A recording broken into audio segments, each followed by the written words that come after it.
This is video 2 of the lecture portion of 2402. So we'll pick up here in the middle of the slide with, we'll start walking through the anatomy here. Okay, we'll start at the opening, the entrance, and we'll end at the exit. So start in the mouth. Okay, you can call it the oral cavity, surrounded by lips and cheeks, and those are to keep the food in. Unlike Cookie Monster, if you ever watch him eat, it just flies out because he doesn't really have lips. The palate on top of the superior portion of the oral cavity has a hard part in front, a soft part in back.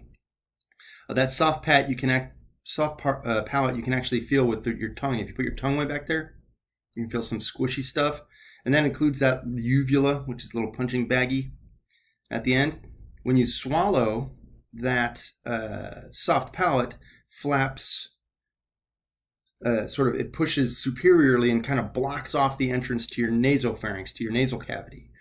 If you've ever had the experience of talking while chewing and swallowing and maybe get something go up in there, I do it more often than I should, but then you're like trying to clear it, I feel like there's something in there. That's because we're trying to do two things at once. If you just swallow and wait till you're done swallowing before you talk, you'll have less of a problem with that. You got this big muscular blob in your mouth called your tongue, which then moves the food around as you chew it, occasionally getting in the way, but doing a pretty good job of avoiding it. And then when you're ready to swallow, that blob of food is called a bolus. A bolus is just like a wad. So the bolus then, we're still in the mouth. So salivary glands, you've got 3 pairs of them. You don't have to be able to spot them here. In the lab you will. But you do know the names of them. You can tell where they are, 2 of them anyway. Submandibular, kind of below your mandible on each side. Sublingual, below the tongue on each side. And parotids, these are way up in your kind of cheek area. By that, if you picture yourself really salivating over something that tastes good, you can almost feel the saliva coming from that back corner of your mouth. Those are the parotid glands. The sublingual glands are the ones that you can squirt saliva out of sometimes on accident. I can't do it on purpose, but my buddy in high school could. He could intentionally just make a kind of a funny face and squirt saliva. It would come out of those sublingual glands. Here's what saliva is made of. Mostly water, but you got some other stuff in there. Excuse me. You've got amylase, importantly, which will digest starch. Lipase is very little bit, which will start digesting lipids. Lysozyme, which kills bacteria. Mucin, which is mucus. This is that antibody, class A. And some more facts there. Teeth. You've got 32 as an adult. Most people will have a number of them removed, up to 4 often, which are your wisdom teeth, the last molars to come in. When you're a baby or a child, you've got 20 teeth. They call them deciduous. Deciduous means falls out or drops. So most trees around here are deciduous trees. In the fall, they drop their leaves, and your teeth were deciduous because you dropped them and got replaced with these big chompers. Different jobs for different teeth. Your pharynx is basically your throat. This says foo. Obviously, it should say food. But it gets to be foo for now. And then once it gets past these 2 pharynges, I should say, it gets to the esophagus, which is the big tube, which is going to take that bolus down into the stomach. That wall of the esophagus, the inside wall of the esophagus, is lined with stratified squamous epithelium. This is important because your food will scrape your esophagus on the way down sometimes, right? If you don't chew it enough, or if it's too big or whatever, it goes down sideways. All right, so we get down to the stomach. And this is your classic anatomical view of the stomach here. There's a lot of parts that I'm not going to have you know.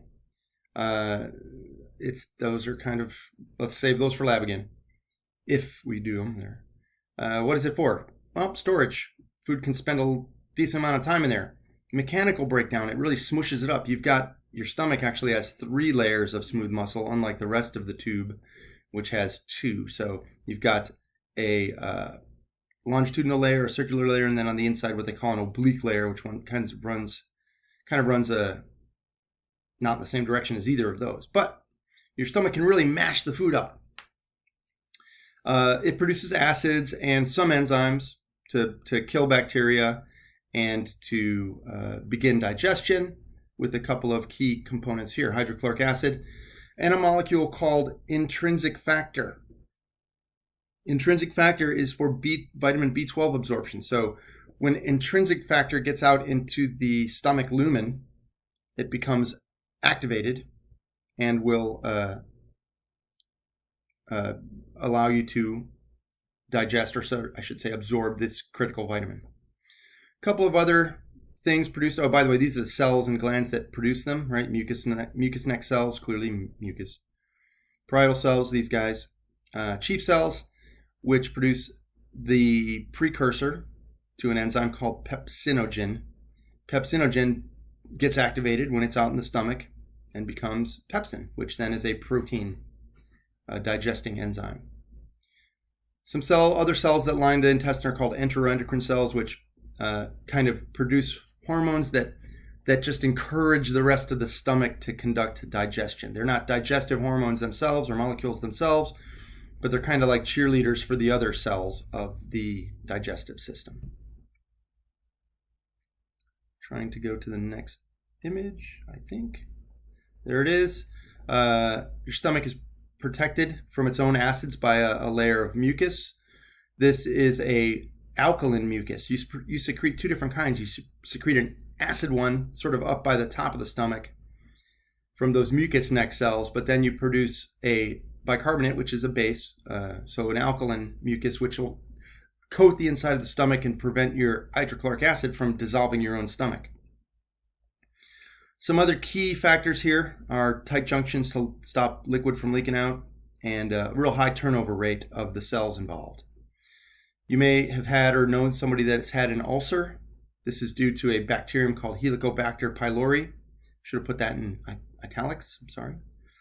Which is a mucus destroyer. So if you destroy the mucus, then the acid gets through and it kind of is a vicious cycle.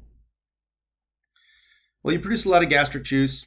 You do these processes here. You do a little absorption, but mostly it's mechanical breakdown and storage, digestion, propulsion.